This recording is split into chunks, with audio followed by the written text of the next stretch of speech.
یەکێتی جارێکی دیکە پارتی بەگلدانەوەی چەکەکانی ئەمریکا تاوانبار دەکات. بەغدا لە نێوان بەرداشی تاران و واشنتۆنە ململانەکانیش بۆ یەکلایکردنەوەی سەرۆک وەزیران چڕتر دەبنەوە. حکوومەتی هەرێم هەوڵی کڕینی سیستەمی بەرگری ئاسمانی لە ئۆکرانیا دەدات.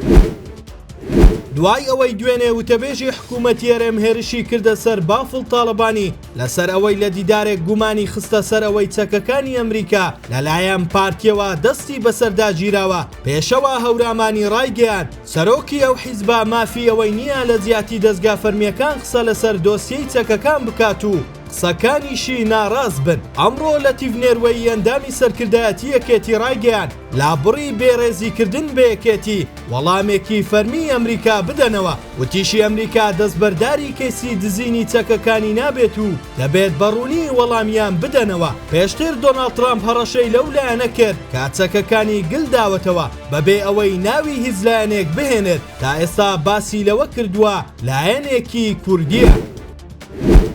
بەغدا بووەتە گۆڕەپانێکی هاوتەریبی ئیسلاماباد بۆ ململانێ و وتوێژە ناڕاستەوخۆکانی نێوان تاران و واشنتۆن.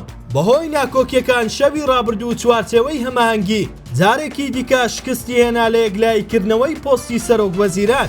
ڕۆژنامەی شەرق الەوسەد لەم بارەوە ڕایگەیاندووە سەردانی بەرپرسانی ئەمریکا و ئێران بۆ عێراق جۆرێکە لە فشاری دیبلۆماتی چڕ. ئەمریکا هۆشداری توندی داوەتە بەرپرسانی باڵای شیعە لە مەترسی پێدانی پۆستی وەزاری بەو کەسایەتیانەی سەر بە گروپە چەکدارەکان و لە لیستی تیرۆردان. لە بەرامبەردا قائانی هەوڵی چەسپاندنی هەژمونی ئێران دەدات. بە پێی زانیاریەکان بڕیارە سبەی چوارشەمە لایەنەکانی چوارچێوەی هەماهەنگی بە ناچاری بڕیار لەسەر کاندیدی سەرۆک وەزیران بدەن.